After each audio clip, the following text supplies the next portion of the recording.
আমাদের পার্টিতে ডেকে নিজে ঘুমিয়ে পড়েনি তো? স্যার ও নিজের জন্মদিনের পার্টিতে কি করে ঘুমাবে? আরে ওকে কিছু বিশ্বাস নেই, 60 বছর বয়স হয়েছে। সুধীর বাইরে আয় ভাই। হ্যালো। পার্টি আজকেই তো নাকি কাল? হ্যাঁ পার্টি আজই, আই এম শিওর। আমি ওকে একবার ফোন করে দেখি।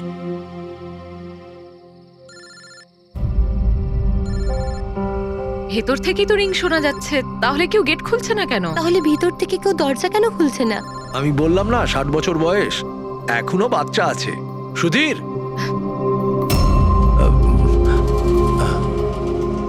পিছনে জানলার দিকে গিয়ে দেখি। হ্যাঁ স্যার চলুন। চলুন ওদিকে।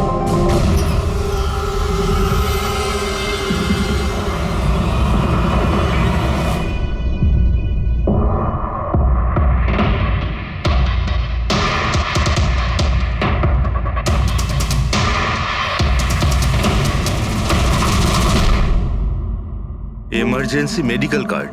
এনার আমন্ড আর শেলফিশে অ্যালার্জি আছে।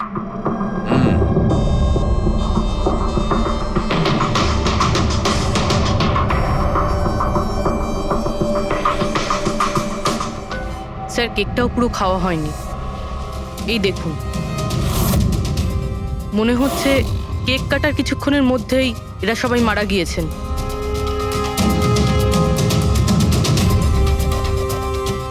হাতাহাতির কোনো চিহ্নই নেই, সোজা গুলি করেছে।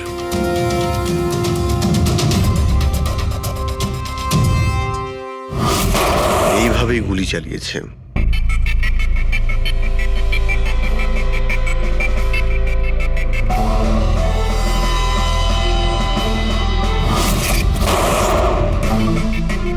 আরেকটা লাশ কোথায়? ভেতরে আছে স্যার।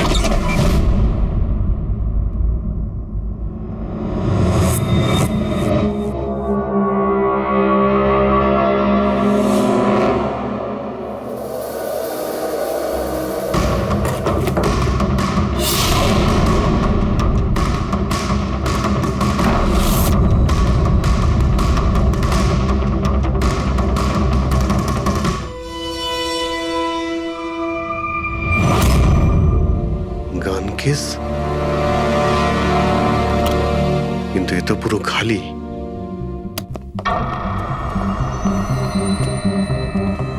তবে স্যার, এই ঘটনা ঘটেছে কতক্ষণ হয়েছে? এই 4 জনের মৃত্যুই কালকে দুপুর 2টো থেকে 4টের মধ্যে হয়েছে। এরা কে কিছু জানতে পারলে? হ্যাঁ স্যার, উনি সুধীর বাবু, আর কে উইপস ইন্ডাস্ট্রির চেয়ারম্যান। ওর বড় ছেলে নীল, আর এ ওর ছোট ছেলে রিতেশ। আর ভিতরে যে আছে সে সুধীর বাবুর স্ত্রী মায়া। স্যার, নীল আর রিতেশ দুজনেই আর কে উইভস কোম্পানির বোর্ড মেম্বার ছিল, কিন্তু কোম্পানির অবস্থা খুবই খারাপ ছিল, বন্ধ হওয়ার জোগাড়। প্রচুর ধার বাকি হয়ে গেছিল, আর বাজারের ধারও মেটাতে পারছিল না, সমস্যা বেড়েই চলেছিল। তাহলে এখানে সেলিব্রেশন কি জন্য হচ্ছিল? স্যার, সুধীর বাবুর 60তম জন্মদিন ছিল। বার্থডে সেলিব্রেট করছিল? তাহলে নিশ্চয়ই আরো অনেকে এসেছিল। অফিসের কিছু লোক এসেছিল স্যার, আর ওদেরকে জিজ্ঞাসাবাদ করে ছেড়ে দিয়েছি। এরা সবাই এখানে একসাথে থাকতো কি? না না স্যার, এখানে তো শুধু সুধীরবাবু আর মায়া থাকতেন। সুধীরবাবু নীল আর রিতেশের জন্য আলাদা আলাদা বাংলো কিনে রেখেছিলেন, এরা দুজন ওখানেই থাকতো। আজকে তারা বাবার জন্মদিন পালন করতে এসেছিল। স্যার, সন্ধেবেলায় অনেক বড় একটা পার্টি হওয়ার কথা ছিল। কেক কাটার কিছুক্ষণের মধ্যেই সবাই মারা যায়। পার্টি প্ল্যান যারা করেছিল সেই টিমটা এসেছিল, কিন্তু কেউ দরজা খোলেনি দেখে চলে গিয়েছিল। বস, আমার মনে হচ্ছে না যে কেউ বাইরে থেকে এসেছিল। যা কিছু ঘটেছে এই 4 জনের মধ্যেই ঘটেছে। কিন্তু বাড়িতে তো কোনো চাকর অবশ্যই থাকবে। আছে তো, চাকর আছে তো, কিন্তু তারা গ্রামে গেছে। সুধীরবাবু শুধু আজকের জন্য একজন সার্ভেন্ট হায়ার করেছিলেন, সে কাল সকালে কাজ করে গেছিল, আর পার্টি শেষ হওয়ার পরে আজকে এসে পরিষ্কার করার কথা ছিল। পার্টি শেষ হওয়ার আগেই সবকিছু শেষ হয়ে গেছে। মনে তো হচ্ছে এটা মার্ডারই। সরি ডক্টর সালুকে, আমার এটা মনে হচ্ছে যে 4 জন ছাড়াও এখানে আরো একজন ছিল, যে বাইরে থেকে ভেতরে এসেছিল। একটু মন দিয়ে দেখো, এখানে কোনো হাতাহাতির কোনো চিহ্ন নেই, আর প্রত্যেকটা জিনিস নিজের জায়গাতেই আছে। এটা মনে হচ্ছে যে কেউ কেকের মধ্যে কিছু মিশিয়ে দিয়েছিল, যেটা খেয়ে এরা 4 জনই অজ্ঞান হয়ে গেছিল। তারপরে ওই 5 নম্বর লোকটা বাড়ির মধ্যে ঢুকলো, এসে সবাইকে গুলি করে দিল। এটা বস 100% মার্ডার। মার্ডার আর সুইসাইডও। আচ্ছা, তোমরা তো নিশ্চিতভাবে কি করে বলছো? স্যার এই দেখুন, বাকি তিনটে লাশের কাছে স্ট্রাগলের কোনো চিহ্ন মাত্র নেই, শুধুমাত্র সুধীর বাবু ছাড়া। এনার পা ভাঁজ হয়ে রয়েছে, অনেকটা ব্লাডও বেরিয়েছে। আমার মনে হয় যখন ওনার গুলি লাগে তখন উনি বেঁচে ছিলেন। যদি উনিও কেক খেয়ে বাকিদের মতো অজ্ঞান হয়ে থাকতেন তাহলে ওদের মতোই পড়ে থাকতেন। ইনি প্রথমে তিনজনকে গুলি করেন আর তারপর সুইসাইড করেন, এরকম মনে হচ্ছে। যদি এটাই হয় তো তাহলে যে বন্দুক দিয়ে গুলি করা হয়েছিল সেটা কোথায়? সেটা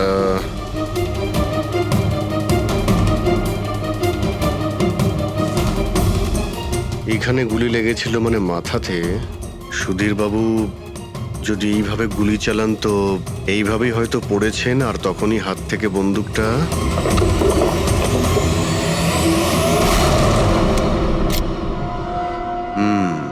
এই হলো বন্দুক। স্যার এই দেখুন, রিতেশের ফোনটা পেলাম। স্যার ও কেক কাটার কিছুক্ষণ পরেই নিজের সোশ্যাল পেজে এই সেলফিটা পোস্ট করেছে।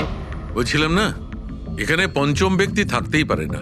কিন্তু বুঝতে পারছি না কেন, আমার এখনো সন্দেহ আছে। দেখুন, সন্দেহ করা তো আমাদের কাজ। একটা কাজ করে যতগুলো এভিডেন্স আছে, যতগুলো জিনিস আছে, সব বিউরোতে নিয়ে যাই, দেখি এসিপি স্যার কি বলেন। গোলমাল মনে হচ্ছে। বস, আমি ওদের পেটের মধ্যে কেকের টুকরো পেয়েছি। ওই যে কেক ওরা খেয়েছিল, ওই কেকের মধ্যে সেনেটিভ মেশানো ছিল, নেশার ওষুধ। সেনেটিভ? 3 জন খেয়েছে আর অজ্ঞান হয়ে গেছে। 4 জনই? না, 3 জন। নীল, রিতেশ আর মায়া, ওদের 3 জনের পেটের মধ্যেই শুধু কেকের টুকরো পাওয়া গেছে। তার মানে সুধীর বাবু ওই কেকটা খাননি? না দয়া, সুধীর শুধু একজনই ছিল যে গুলি চলবার সময় অজ্ঞান হয়নি। কি সুধীর বাবু নিজের জন্মদিনে এই কেক খাননি? হয়নি, কারণ ওই কেকের মধ্যে বাদাম মেশানো ছিল। কিন্তু স্যার ওনার বাড়ির লোকের তো নিশ্চয়ই জানা আছে যে ওনার বাদাম থেকে অ্যালার্জি ছিল। এক্স্যাক্টলি। তাহলে এই কেক আনলো কেন? অদ্ভুত ব্যাপার। সুধীর বাবুর বার্থডে ছিল আর কেক ওই 3 জনে খেয়েছিল। কেক 3 জনে খেয়েছিল, কিন্তু ওখান থেকে যে বন্দুকটা পাওয়া গেছে তাতে 4টে গুলি খরচ হয়েছে, যেগুলো এদের গায়ে লেগেছে। অদ্ভুত ব্যাপার যে ওর ওপর সুধীরের আঙুলের ছাপ আর আছে। ওই বন্দুকটাও তো সুধীর বাবুর নামেই রেজিস্টার করা। তো সুধীর বাবু প্রথমে ওই 3 জনকে গুলি করে আর তারপর নিজে সুইসাইড করে, কিন্তু কেন? ঝামেলা এড়ানোর জন্য। ব্যবসা ডুবে যাচ্ছে, ধার দেনা বেড়ে যাচ্ছে, এই জন্য নিজের সঙ্গে পুরো ফ্যামিলিটাকেই মেরে ফেলে। আর কি কারণ হতে পারে? হ্যাঁ স্যার, তাই তো মনে হচ্ছে। সুধীর বাবু ইচ্ছে করেই ওই বাদামওয়ালা কেক নিয়ে এসেছিল যাতে ওনাকে না খেতে হয়, আর উনি সেনেটিভ মিশিয়ে ওই কেকটা সবাইকে খাইয়ে দেন। আর অজ্ঞান হওয়ার পরে তাদের মেরে ফেলে নিজেও আত্মহত্যা করেন। রবি, ওই রিতেশ যেটা ফটো আপলোড করেছিল না নেটে, সেটা একটু খোলো তো। কটার সময় তুলেছিল এই ফটোটা? স্যার 2:05 আর আপলোড করেছিল? স্যার 2:07। সালুকে একটা কথা বলো, কেক খাওয়ার কতক্ষণ পরে ওরা অজ্ঞান হয়েছিল? 20 থেকে 25 মিনিট। মানে 2:30 না 2:35? আমার মনে হয় ওরা সবাই ওই সময়ই মারা গিয়েছিল, 2:30 থেকে 3:45-এর মধ্যে। মানে সবকিছু ঘটেছে ওই 40 মিনিটের ভেতরেই। 1 মিনিট, ওই দেখো, ওই ছায়াটা কার? ওই শ্যাডো? এই 4 জন তো এখানে দাঁড়িয়েছিল, তাহলে ছায়া ওখানে গেল কি করে? সেটা ওখানে গিয়েই দেখতে হবে। এই শ্যাডোটা কার ছিল? 2:04। পর্দার পজিশন একদম ঠিক আছে তো? একদম স্যার। পজিশন নিয়ে নি। রেডি? 2:05 ইয়া। আরে এখানে তো কোনো ছায়া দেখতে পাচ্ছি না। তাহলে ওখানে ছায়া কোথা থেকে এলো?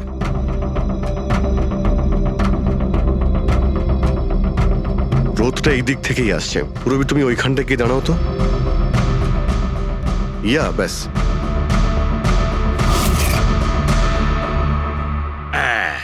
এইখানে ছায়াটা দেখা যাচ্ছে, ঠিক যেমনটা ওখানে ছিল, সেম টু সেম।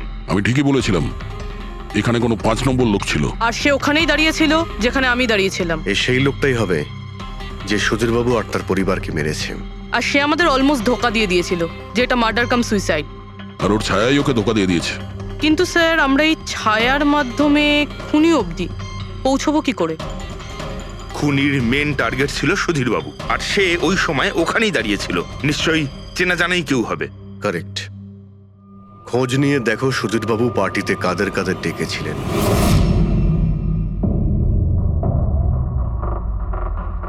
স্যার আমি পড়ি। তুমি সুধীরের এক্সিকিউটিভ অ্যাসিস্ট্যান্ট? হ্যাঁ। স্যার আমি Jahnavi. Marketing head. Yes sir. হ্যাঁ স্যার, আমি জগন্নাথ, আমি কোম্পানির লয়ার। আর সুধীর বাবুর পার্সোনাল লয়ারও। আগে হ্যাঁ, কিন্তু আপনারা আমার কাছে কি জানতে চাইছেন? সুধীরবাবুর কোম্পানিতে প্রায় 300 লোক কাজ করতেন, কিন্তু উনি পার্টিতে শুধু আপনাদের 3 জনকেই ডাকলেন। এরকম কিসের বিশেষ সম্পর্ক ছিল আপনাদের সঙ্গে সুধীরবাবুর? স্যার আমি আগেও বলেছি যে আমি ওনার এক্সিকিউটিভ অ্যাসিস্ট্যান্ট। তো একজন এক্সিকিউটিভ অফিসারের সঙ্গে এতটা পার্সোনাল রিলেশনশিপ? স্যার আমি ওনার শুধু কাজই না, বরং ওনার পার্সোনাল লাইফও ম্যানেজ করতাম। আই মিন পার্সোনাল আর প্রফেশনাল দুটোই। আর ওই দিনও আমি পার্টি ম্যানেজ করতে গেছিলাম, সেলিব্রেট করতে না। আর উকিল বাবু আপনি? স্যার আমি আর সুধীর হলাম ছোটবেলাকার বন্ধু। ওর বার্থডে আর আমি যাব না, এটা কি করে হতে পারে? আর আপনি, আপনাকে কেন ইনভাইট করেছিল সুধীরবাবু পার্টিতে? স্যার আমাকে সুধীর স্যার না, নীল ইনভাইট করেছিল। আমি আর নীল খুব ভালো বন্ধু ছিলাম। I see. তো আপনি ওনার পুরো শিডিউল ম্যানেজ করতেন। হুম। তো এই বার্থডে পার্টির দিন কেউ কি আসার কথা ছিল? কোনো মিটিং রেখেছিলেন আপনারা? স্যার ওই দিন ব্যাংক হলিডে ছিল, তার জন্য কোনো মিটিং বা অ্যাপয়েন্টমেন্ট ছিল না। আর ওনার বার্থডে ছিল, তাই উনি পুরো দিন ওনার ফ্যামিলির সাথেই কাটাতে চাইতেন। দুপুর 2টো থেকে 3টের মধ্যে আপনারা কোথায় ছিলেন? স্যার আমি তো আমার বাড়িতেই ছিলাম, ভি ব্লগ বানাচ্ছিলাম। V blog? Video blog. আমার একটা ইন্টারনেট চ্যানেল আছে যেখানে আমি ভিডিও বানিয়ে আপলোড করি। স্যার আমি বাড়িতে ঘুমোচ্ছিলাম, আমার শরীরটা ঠিক ছিল না। স্যার আমি আমার ফ্যামিলির সাথে ফিল্ম দেখতে গিয়েছিলাম। আচ্ছা, কিছুদিনের মধ্যে সুধীরবাবুর ব্যবহারে কোনো পরিবর্তন দেখেছিলেন আপনারা? হ্যাঁ স্যার, আমি একটা জিনিস নোটিস করেছিলাম। স্যার আজ থেকে ঠিক 1 মাস আগে আমাদের মিটিং চলছিল।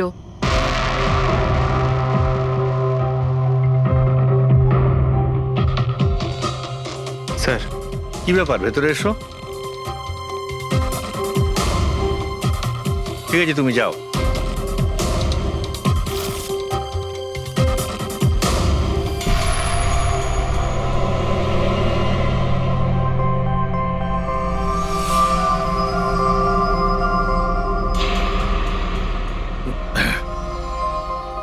Sorry, gentlemen. Meeting is over. বাচ্চাদের পোশাক? Yes sir. আচ্ছা, আর কিছু নোটিস করেছিলেন আপনারা? কোনো অদ্ভুত কিছু? হ্যাঁ স্যার, এই 2 সপ্তাহ আগে উনি আমাকে বলেছিলেন যে উনি ওনার দলিল চেঞ্জ করতে চান। উইল বদলাতে চাইছেন কেন? জানি না স্যার, ওনার দলিলে 3 জন মানুষের নাম ছিল, একজন ওনার স্ত্রী মায়া আর 2 জন ওনার ছেলে। কিন্তু উনি চতুর্থ একজনের নাম জুড়তে চাইছিলেন, অ্যাড করতে চাইছিলেন। কি নাম ছিল ওই চতুর্থ জনের? ওনার নাম তো উনি বলেননি। আপনি কি উইলটা বদলেছিলেন? আসলে আমি পেপার সব তৈরি করে দিয়েছিলাম, ব্যাস নাম ভরে ওতে সুধীরকে সই করতে হতো। জানি না কি হলো, হঠাৎ নিজের বার্থডের কিছুদিন আগে ও আমাকে বলল যে দলিল বদলাতে চায় না, ওই পুরনো দলিলটাই থাকবে। ঠিক আছে, এই চতুর্থ ব্যক্তি আবার কোথা থেকে এলো যার নাম সুধীরবাবু নিজের উইলে ইনক্লুড করতে চেয়েছিলেন? সুধীর মৃত্যুর এই চতুর্থ জনের সঙ্গে কোনো কানেকশন থাকতে পারে। আমার তো এটাই কিছুতে মাথায় ঢুকছে না। বাচ্চাদের পোশাক কেউ কাউকে কেন পাঠাতে যাবে? বাচ্চাদের জামা কাপড় পাঠানো হয়েছিল, তাহলে ওই এনভেলপটা কোথায় গেল? সুধীর বাবুর রুমটা তো আমরা ভালো করে চেক করেছি, ওখানে তো কিছুই পাইনি আমরা। বাড়িতে নয় তো অফিসে?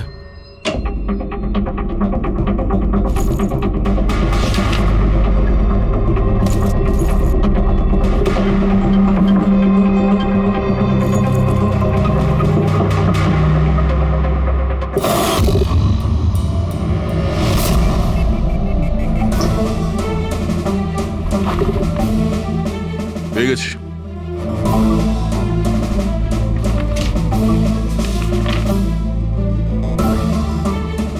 আরে, এতে তো দেখছি কোনো পোস্টাল স্ট্যাম্প বা যে পাঠিয়েছে তার নামই নেই।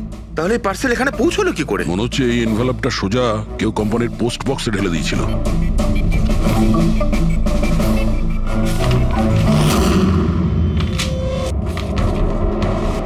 এই এনভেলপটা ডক্টর সালুকের কাছে পাঠিয়ে দিই, উনি হয়তো কিছু পেতে পারেন। ঠিক আছে। আচ্ছা, এই জাহ্নবী বলছিল যে এই পার্সেলটা দেখে মিস্টার সুধীর একদম চমকে গিয়েছিলেন। হতে পারে কোনো পুরনো স্মৃতি জেগে উঠেছিল। আর তারপর উনি কাউকে কলও করেছিলেন হয়তো। আগের মাসের কল ডিটেলস সুধীরবাবুরটা দেখি এই এনভেলপ পাওয়ার পরে সুধীরবাবু সবার আগে কাকে ফোন করেছিলেন? সুধীরের ফোন এসেছিল অনেক বছর বাদে। কি কথা হয়েছিল আপনাদের দুজনের? খুব রেগেছিল যে আমি ওকে কেন এনভেলপটা পাঠিয়েছিলাম, কিন্তু আমি তো ওকে এনভেলপ পাঠাইনি। কিন্তু কোনো কারণ তো ছিল যাতে সুধীরবাবু আপনাকে সন্দেহ করেন। হ্যাঁ, নিশ্চয়ই। ওই এনভেলপে বাচ্চার জামা ছিল। ওর মনে হয়েছিল ওটা সেই জামাটাই যেটা আমি আর সুধীর আমাদের সন্তানের জন্য কিনেছিলাম। আমাদের বাচ্চার জন্য? আমার আর সুধীরের সন্তান। 30 বছর আগে আমি আরকে ওয়েবস কোম্পানিতে অ্যাকাউন্ট ডিপার্টমেন্টে কাজ করতাম। সুধীরের বাবা সেটার মালিক ছিল। ওখানেই সুধীর আর আমার সম্পর্ক হয়েছিল। আর কিছু বোঝার আগেই আমি বুঝতে পারি যে আমি সুধীরের সন্তানের মা হতে চলেছি। তো আপনাদের দুজনের বিয়ে হয়নি? না, হয়নি। সুধীর তো কথা দিয়েছিল, কিন্তু ওর প্যারেন্টস রাজি হয়নি, কারণ আমি ওদের স্টেটাসে ছিলাম না। ওনারা তো সুধীরের বিয়ে অনেক বড়লোক বাড়িতে আর সেম স্টেটাসে করতে চেয়েছিলেন। তারপরে ওর প্যারেন্টস আর ফ্যামিলি খুব চেষ্টা করেছিল ওকে, আমাকে, এমনকি আমার ফ্যামিলিকেও বোঝানোর জন্য যে আমি বাচ্চাটাকে নষ্ট করে দিই। আমিও ঠিক করেছিলাম যে যাই হয়ে যাক আমি আমার সন্তানকে জন্ম দেবই। 15ই মার্চ 1990 সালে আমার সন্তান এই পৃথিবীতে এসেছিল, কিন্তু সেই রাতেই ও মারা গিয়েছিল। যে বাচ্চাটাকে কোলে নিয়ে আদর করছিলাম, ছোট ছোট জামা কাপড় পরাচ্ছিলাম, কিচ্ছু করতে পারিনি আমি। আমি ভেবেছিলাম যে এরকম সময় তো সুধীর আমার পাশে থাকবে, আমাকে সাপোর্ট করবে, কিন্তু ও তো এর আগেই আমার সাথে কথা বলাটাও বন্ধ করে দিয়েছিল। আর ওই মাসেই ও মায়াকে বিয়েও করেছিল। তো সেই জন্যই আপনি আজ অব্দি বিয়ে করেননি আর এখানে একাই থাকেন? হ্যাঁ। সুধীরবাবু আপনার সঙ্গে যা যা করেছেন তার জন্যে খুব কষ্ট হয়েছে আপনার হয়তো। খুব ঘেন্না করতেন ওকে? আমার থেকে বেশি ঘেন্না ওকে আর কেই বা করতে পারে। উনি আপনাকে আপনার অধিকার দেয়নি, আপনি সম্পত্তিতে ভাগ চাইলেন, আর যখন সম্পত্তি উনি আপনাকে দিলেন না তখন আপনি রেগে গেলেন আর মেরে দিলেন ওকে। আমি ওকে মারিনি, আর আমি ওকে কেন মারবো? আমি তো চেয়েছিলাম যে ও বেঁচে থাকুক আর সারা জীবন কষ্ট পাক। যেদিন সুধীরবাবু মারা যান সেদিন দুপুরবেলা আপনি কোথায় ছিলেন? আমি বাড়িতেই ছিলাম। আপনার কাছে কোনো উইটনেস বা প্রমাণ আছে? কোনো প্রমাণ নেই। হ্যালো, হ্যাঁ স্যার। ওকে স্যার, হ্যাঁ এখানেই আছেন, আমি বলে দিচ্ছি। হ্যাঁ, ইয়েস স্যার। স্যার সালুমকে স্যার ফরেন্সিকে ডাকছেন তাড়াতাড়ি, বলছিলেন যে কিছু দেখা। ওই এনভেলপটাকে যখন আমি ভালো করে পরীক্ষা করলাম তাতে কোনো ফিঙ্গারপ্রিন্ট তো পাইনি, কিন্তু ওই এনভেলপ থেকে আমি ডিএনএর জন্য স্যাম্পল পেয়ে গেছি। যে ওই চিঠিটা পাঠিয়েছে সে মনে হয় মুখ দিয়ে থুতুর সাহায্যে ওটাকে সেঁটে দিয়েছে। আর এইভাবে ওই এনভেলপ থেকে আমি স্যালাইভা স্যাম্পল পেয়ে গেছি, যার থেকে ডিএনএ টেস্ট করতে পারবো। কিন্তু ডক্টর, ডিএনএ টেস্টিং এতে তো 4 থেকে 6 সপ্তাহ লাগবে। হ্যাঁ, আর আমি 5 দিনের জন্য যাচ্ছি দিল্লি এক কনফারেন্সে, কিন্তু তার আগে আমি কিছু প্রাইমারি টেস্ট করিয়ে নিয়েছি। তো স্যার আপনি এই টেস্ট থেকে কি পেলেন? এই টেস্ট থেকে আমি জানতে পেরেছি যে এটা যার ডিএনএ হোক না কেন তার ডিএনএ সুধীরবাবুর ডিএনএ এর সঙ্গে ম্যাচ করছে। কি? তার মানে এই যে, তার মানে হচ্ছে এইটা যে এই চিঠিটা পাঠিয়েছে সেটা সুধীরবাবুর কোনো রক্তের সম্পর্কের লোক। তার মানে সুধীরেরই নিজের কেউ সুধীরকে ব্ল্যাকমেল করছে, কিন্তু কে কে হতে পারে? স্যার অদিতির পেটে যে বাচ্চাটা ছিল সেটা তো মরা অবস্থায় জন্মেছিল। হ্যাঁ, আর রইল বাকি সুধীর বাবুর 2 ছেলে নীল আর রিতেশ। ওরা দুজন আবার সুধীর বাবু আর অদিতির গোপন রহস্যটা জেনে ফেলেনি তো? হতে পারে তার জন্যই ব্ল্যাকমেল করছিলেন, বাচ্চাগুলোর পোশাক পাঠিয়ে। আচ্ছা স্যার, ওই যে বাচ্চাদের পোশাক পেয়েছিলাম, ওগুলো কি সত্যি পুরনো নাকি ময়লা টয়লা করে পুরনো দেখানোর চেষ্টা করা হয়েছে? আমি ওগুলোকে স্পেশালাইজড ল্যাবে পাঠিয়ে দিয়েছি চেক করার জন্য, তাড়াতাড়ি জানা যাবে। আচ্ছা পুরবি সুধীর বাবুর ছেলের ব্যাপারে কি জানতে পেরেছো? কি করতো ও? স্যার 1 বছর আগে সুধীর বাবু নিজের কোম্পানিতে নিজের ছেলেদেরকেই বোর্ড মেম্বার বানিয়েছিলেন, আর তারপর থেকেই কোম্পানি লসে যেতে শুরু করলো। ওরা কোম্পানির টাকা নিয়ে নিজেরাই নয়ছয় করতো, দামি দামি গাড়ি, প্রচুর শখ মেটাতো, সবকিছু করতো শুধু কাজ বাদ দিয়ে। কিন্তু স্যার সুধীরবাবু তার ছেলেদের খুব ভালোবাসতেন, দুজনের জন্য আলাদা আলাদা বাংলো। আচ্ছা এটা নয় তো যে ওদের দুজনের মধ্যেই কেউ ওই এনভেলপটা লেটার বক্সে ফেলেছিল? কিন্তু একটা কথা কিছুতেই মাথায় ঢুকছে না, এই ব্ল্যাকমেলিং কেন? আরে ভাই, টাকার জন্য। কোম্পানি ডুবে যাচ্ছিল। কারেক্ট। কোম্পানি কাঙাল হওয়ার আগে যা কিছু গুছিয়ে নিতে পারো গুছিয়ে নাও। যদি সুধীর বাবুর 2 ছেলে তাদের বাবাকে টাকার জন্য ব্ল্যাকমেল করে থাকে, তাহলে নিশ্চয়ই ওনার ব্যাংকের অ্যাকাউন্টে নিশ্চয়ই টাকা এসে থাকবে, খুব বড় রকমের ফিগার। একটা কাজ করো, এই দুজনের পার্সোনাল অ্যাকাউন্ট, কোম্পানি অ্যাকাউন্ট সব চেক করো, দেখো কোনো বড় অ্যামাউন্ট এসেছিল কিনা। স্যার স্যার কিছু পেয়েছি স্যার। আরকে উইপস ইন্ডাস্ট্রি থেকে কোটি টাকা ট্রান্সফার হয়েছে স্যার। কার অ্যাকাউন্টে ট্রান্সফার হয়েছে? 1 মিনিট দেখছি। এগুলো রিতেশ আর নীলের অ্যাকাউন্টই হবে? না স্যার, প্রাইভেট অ্যাকাউন্ট, রেচেলের নামে। কোন টাকা? আপনারা কি নিয়ে কথা বলছেন? আমি কিচ্ছু জানি না। কোন টাকা? সেই টাকাটা যেটা আরকে উইপস এর অ্যাকাউন্ট থেকে তোমার অ্যাকাউন্টে ট্রান্সফার হয়েছে। এবার কিছু মনে পড়েছে? ওটা তো আমার স্যালারি, আমি ওখানে কাজ করতাম। স্যালারি? 11 কোটি স্যালারি? হ্যাঁ, তাও আবার 2 সপ্তাহের। ওই হিসাবে তো তোমার মান্থলি স্যালারি 22 কোটি টাকা হবে। কি কাজ কি করো তুমি? ব্ল্যাকমেলিং এর কাজ। তুমি আর রিতেশ দুজন মিলে সুধীর বাবুকে ব্ল্যাকমেল করছিলে। দেখো রিচেল, আমরা খুব ভালো করেই জানি যে তুমি আরকে কোম্পানিতে একদিনের জন্যও কাজ করনি। এবার পরিষ্কার করে সত্যিটা বলবে নাকি? রিতেশ কিন্তু আর নেই, তাই যত শাস্তি সব তোমাকেই কিন্তু পেতে হবে। ব্ল্যাকমেলিং আর এক্সটর্শনের শাস্তি জানো তুমি?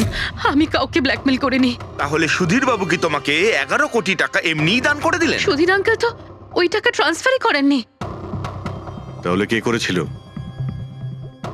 আমার বয়ফ্রেন্ড রিতেশ। ও আমাকে বলেছিল যে ওর কোম্পানির টাকা ও কিছুদিনের জন্য অন্য কোথাও রাখতে চায়। অন্য কোথাও? কেন? জানি না, আর আমি জিজ্ঞাসাও করিনি। তুমি রিতেশকে জিজ্ঞাসা করনি, আর যখন রিতেশ মারা গেল তখন পুলিশকেও বলনি? আমি ভেবেছিলাম যে রিতেশ তো আর বেঁচে নেই, তাই তাই টাকাগুলো আমিই রেখে দিই। কেউ কি করে জানতে পারবে?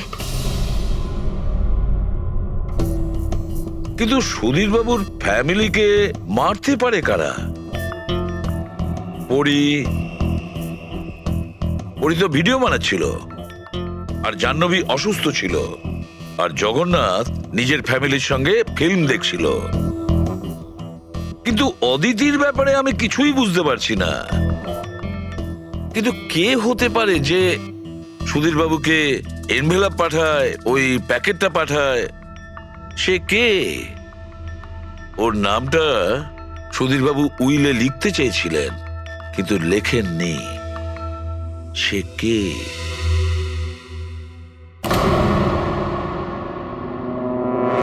প্রেমের দ্বিতীয় কেকটা কোথা থেকে আসলো? হ্যাঁ স্যার, এখানে দুটো কেক। সেটাই তো, যখন বার্থডে ছিল সুধীর বাবু তার নিজের ফ্যামিলির সঙ্গে, ছোট কেকটা কেন কাটতে যাবে যেখানে এত বড় কেকটা রয়েছে এর সামনে? স্যার, যাতে ও রাতে পার্টিতে বড় কেক খেতে পারে। আরে ভাই, সুধীরবাবু কি 18 বছরের বাচ্চা ছিল নাকি যে নিজের বার্থডেতে দুটো কেকের অর্ডার দেবে? স্যার হতে পারে এই কেকটা ওনাকে কেউ গিফট করেছে, এই কিন্তু বাদামওয়ালা কেক। সেটা তো বক্সে নিয়ে আসবে, আর তার উপরে কেক শপের নামটাও লেখা থাকবে। না স্যার, ওখানে তো আমরা কোনো বক্স পাইনি। ছিল না? হতে পারে কেউ এই কেকটা বাড়িতে বানিয়েছে, সেই জন্যই আমরা ওখানে বক্স পাইনি। কিন্তু এই আমন্ড দেওয়া কেক পাঠালোটাকে? স্যার, হ্যাঁ স্যার আমি জাহ্নবীর সোশ্যাল প্রোফাইল চেক করছিলাম। স্যার এখানে ওর অনেক ছবি আছে যেখানে ও কেক আর পেস্ট্রি বেক করছিল। বেকিং ও খুব পছন্দ করে। আমি বেকিং পছন্দ করি, তাতে কি? তো কিছু না, তুমি বাদামওয়ালা কেক বানিয়েছিলে না সুধীর বাবুর জন্য? আমি যখন জানি যে ওনার বাদামে অ্যালার্জি, তাহলে আমি ওনার জন্য বাদাম কেক কেন বানাবো? কারণ তুমি চাইছিলে যে উনি কেকটা না খান, যদি খেতে অজ্ঞান হয়ে যেত না। আর তুমি চাইতে যখন তুমি ওকে মারবে তখন যেন ওর জ্ঞান থাকে, কষ্ট পায় তোমার সামনে, প্রাণ ভিক্ষা করে, তাই না? আরে আমি সুধীর আঙ্কেলকে কেন মারবো? তুমি কেকের মধ্যে সেনেটিভ মেশাওনি রিতেশ, নীল আর মায়াকে মারার জন্য? আপনারা এইসব কি বলছেন বলুন তো? ব্যাস ব্যাস, অনেক হয়েছে। তুমি বলেছিলে না যে ওই দিন তুমি অসুস্থ ছিলে আর বাড়িতেই ছিলে? কোথাও তুমি যাওনি। তুমি পার্টিতে কিভাবে গিয়েছিলে কিনা পার্টিতে? আমি সত্যি 2-3 পর্যন্ত ঘুমিয়েছিলাম। তারপর ঘুম থেকে ওঠার পর আমার মনে হলো যে আমি একটু বেটার ফিল করছি, আর তাই আমি পার্টিতে চলে যাই। এতে আমার কি অন্যায়? তুমি যদি রাত 2টো থেকে 3টে অবধি সত্যিই ঘুমিয়েছিলে, তাহলে 2:30টার সময় যখন সুধীর বাবু মারা যান, তখন তোমার মোবাইল ওনার ঘরের সামনে গেল কি করে? দেখো জাহ্নবী, মিথ্যে বলে কোনো লাভ নেই। আমরা তোমার মোবাইলের রেকর্ড চেক করে দেখেছি। যে সময় সুধীর বাবু মারা যান সেই সময় তোমার ফোনের লোকেশন ওনার বাড়ির কাছেই ছিল। এবার সত্যি বলবে নাকি আরো টাইম ওয়েস্ট করতে চাও? আমি আর নীল একে অপরকে ভালোবাসতাম। আমরা ভেবেছিলাম যে নীলের বাবার বার্থডে আমাদের কাছে একটা ভালো সুযোগ ছিল ওনাকে আমাদের ব্যাপারটা বলার, আর সেই জন্যই আমি ওখানে যাই। ওখানে গিয়ে নীলকে অনেকবার কল করি, প্রায় 1 ঘন্টা ওখানে ছিলাম আমি, কিন্তু নীলের কোনো কল আসেনি। আমি ভেবেছিলাম নীল হয়তো সময় পাচ্ছে না আমাকে কল করার। মিথ্যে কথা। তোমার মনে হয়েছিল নীল তোমাকে ঠকাচ্ছে, সেই কারণে তুমি ওকে আর ওর পুরো ফ্যামিলিকে মেরে দিয়েছো। এই আপনারা কি বলছেন বলুন তো? আমি বেকিং করতে ভালোবাসি, তার মানে তো এটা নয় যে খুনটা আমি করেছি।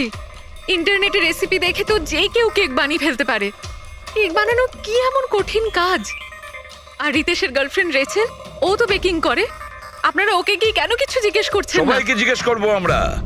ডাকো সবাইকে। ভীষণ ইন্টারেস্টিং কেস এটা।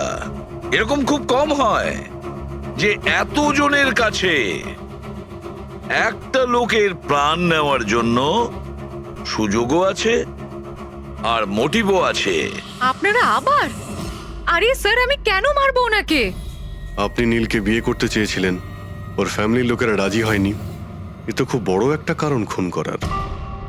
আর সুধীর বাবুর ফ্যামিলির জন্য আত্মমর্যাদা, সোশ্যাল স্ট্যাটাস অনেক গুরুত্বপূর্ণ ব্যাপার ছিল। এর সবচেয়ে বড় এক্সাম্পল অদিতি দেবী। আর সুধীর বাবু এই নিজের সম্পত্তি আর স্ট্যাটাসের জন্য আপনার জীবন নষ্ট করে দিয়েছেন। তাহলে আপনার থেকে বেশি ঘৃণা আর কে করতে পারে?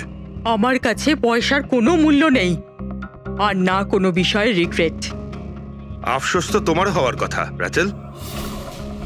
এখানে তো 5,000 টাকার জন্য মানুষ মানুষকে খুন করে, আর তুমি তো বসে বসে 11 কোটি টাকা পেয়েছো। আর আপনি? আপনার হাতে তো সুধীর বাবু তার লাইফের রিমোট কন্ট্রোল দিয়ে দিয়েছিল। আপনি সবই জানতেন ওনার ব্যাপারে। এটাও জানতেন যে উনি ওনার গানটা কোথায় রাখেন। দেখুন, আপনাদের যা ইচ্ছে বলতে পারেন। আমি আপনাকে আগেও বলেছিলাম যে আমি সেদিন ঘরে ভিডিও ব্লগ বানাচ্ছিলাম, চাইলে আমার ফোনও চেক করতে পারেন। হ্যাঁ হ্যাঁ, নিশ্চয়ই। ওই দেখি, জানা তো যাবে কিভাবে ভিডিও ব্লগ বানানো যায়।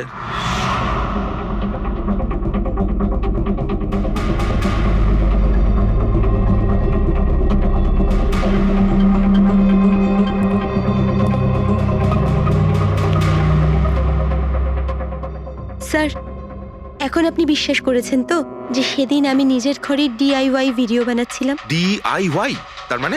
Do it yourself.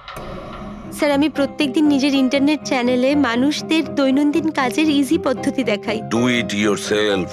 স্যার, হ্যাঁ, নিউজ পেপারটা দেখুন, ডেটটা ওই একই। হ্যাঁ সেটাই তো আছে। মানে ভিডিও ওই দিনই শুট করা হয়েছিল? স্যার, হ্যাঁ পুরবি। স্যার আমি মেমোরি কার্ডের ডেট আর টাইম চেক করেছি। এই ভিডিওটা ওই দিনই তৈরি করেছিল, 2টো থেকে 4টের মধ্যে। আচ্ছা, আর স্যার, ওরির মোবাইল লোকেশন ক্রস চেক করেছিলাম আমরা, তাতে দেখলাম ও সেদিন বাড়িতেই ছিল। পুরবি একটা কাজ করো, এই 4 জন লেডিসকে আলাদা ঘরে বসাও। স্যার, হুম, চলো।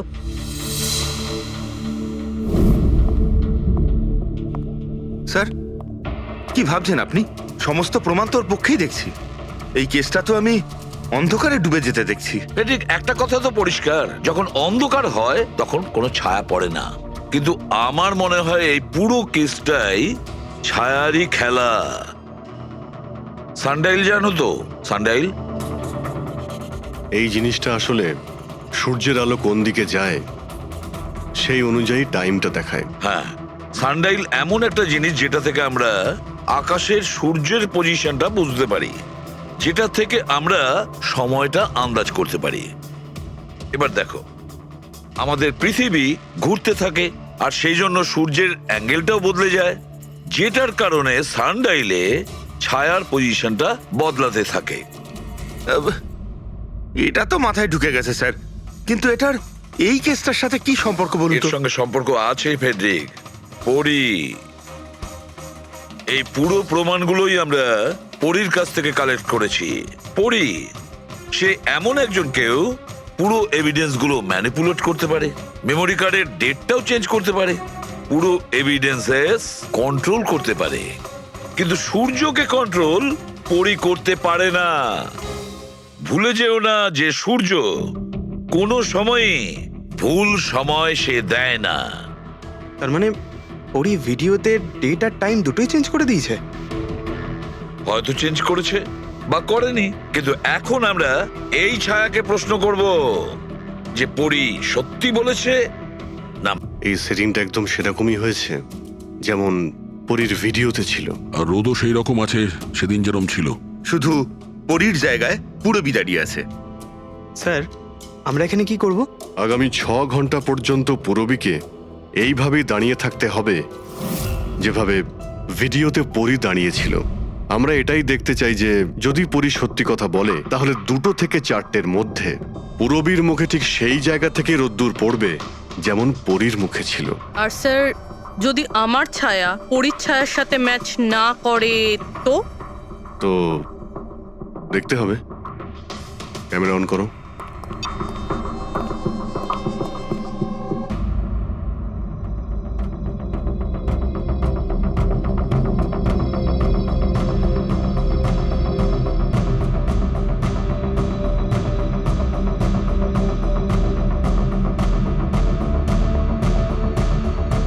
চলো, গুড। ওকে পুরবী, রিল্যাক্স। আচ্ছা, কি আছে এই ভিডিওতে? আরে দেখতে দাও ভাই।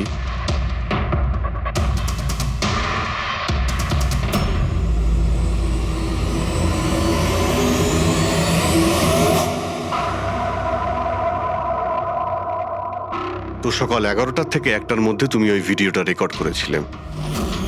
আর তুমি খুব চালাকির সাথে ভিডিও ডেট আর টাইম চেঞ্জ করে দিয়েছো। মেমোরি কার্ডের ডেট আর টাইম বদলে দিয়েছিলে, নিজের মোবাইল ফোনটা বাড়িতে রেখে দিয়েছিলে যাতে আমরা ওখানকার লোকেশন পাই। তুমি কি মনে করেছিলে এসব করার ফলে আমরা বোকা হয়ে যাব? হ্যাঁ, না তুমি আমাদেরকে বোকা বানাতে পারলে, না আকাশে ওঠা সূর্যকে। তোমার ভিডিওতে রোডের ডিরেকশন দেখে স্পষ্টই বোঝা যাচ্ছে ওই ভিডিওটা 11টা থেকে 1টার মধ্যে শুট করা হয়েছে। চেষ্টাটা ভালোই করেছিলেন, কিন্তু রিসার্চ ওয়ার্কটা একটু দরকার ছিল। পরি, তোমার ব্যাপারে আমরা সব কিছু জেনে গেছি।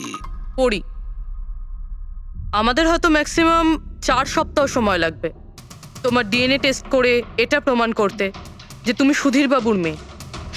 কিন্তু তাতে সত্যিটা বদলে যাবে না।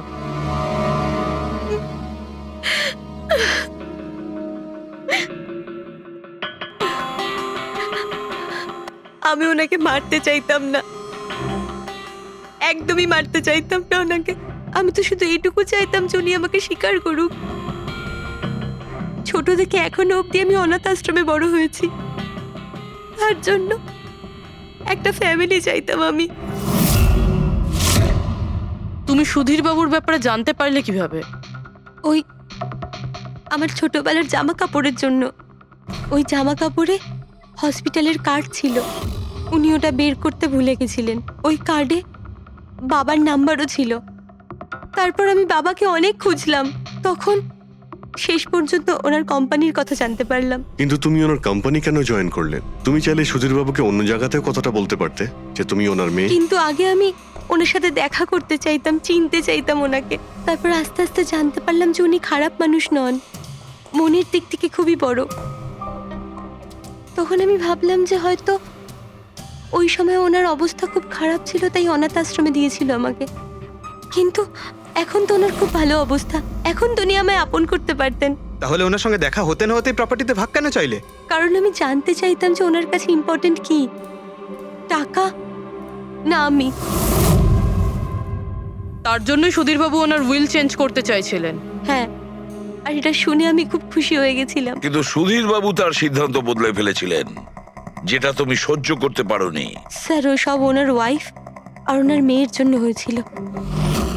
ওরা এটা সহ্যই করতে পারছিল না যে বাবা আমার নাম উইলে অ্যাড করছিল। অর্থাৎ আরও একবার সুধীর বাবু আপনাকে মেনে নিতে অস্বীকার করলেন। হ্যাঁ, আর এইবারও ঠিক ফ্যামিলির জন্যই। উনি একদম বদলাননি, উনি একদম ঠিক আগের মতোই ছিলেন। সেলফিশ, সুবিধাবাদী, দায়িত্বজ্ঞানহীন। সহজভাবে নিজের ভাগটা পাননি বলে ওনাকে ব্ল্যাকমেল করতে শুরু করে দিলেন। না, আমি যখন ওনাকে প্রথম এনভেলপ পাঠিয়েছিলাম তখন আমার এরকম উদ্দেশ্য ছিল না। আর না আমি এতটাই বোকা যে এনভেলপ নিজের মুখ দিয়ে সিল করব। আমি তো এটাই ভাবতাম যে অ্যাটলিস্ট উনি আমাকে নিজের ফ্যামিলিতে ইনক্লুড করুক, আমার নিজেরও একটা ফ্যামিলি হোক। আর তার জন্যই আমি বাবার জন্মদিনের দিন নেশাযুক্ত ওষুধ দিয়ে বাদামের কেক নিয়ে ওনার বাড়িতে গেছিলাম। Happy birthday to you.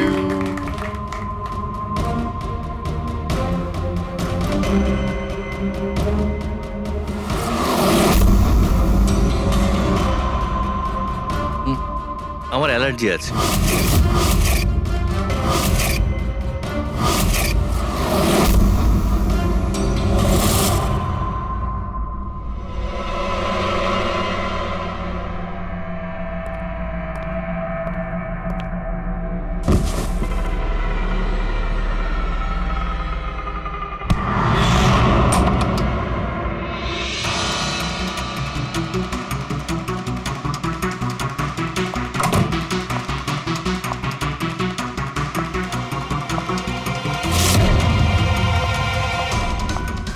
বাবা,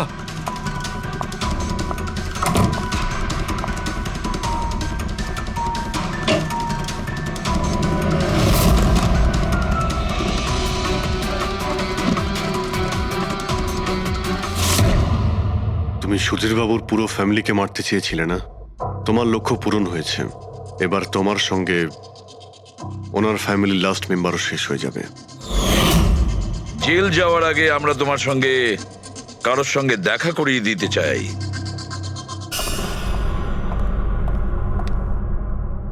ইনি অদিতি দেবী, তোমার মা। মা, আপনাকে মিথ্যে বলা হয়েছিল যে আপনার সন্তান মৃত জন্ম নিয়েছিল।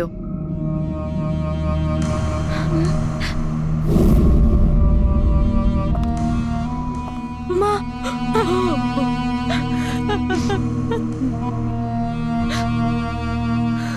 ওর এই সুধীর বাবু আর তার ফ্যামিলিকে শেষ করে দিয়েছে। আমরা দুঃখিত, আপনারা দুজন আবার বিচ্ছিন্ন হয়ে যাচ্ছেন।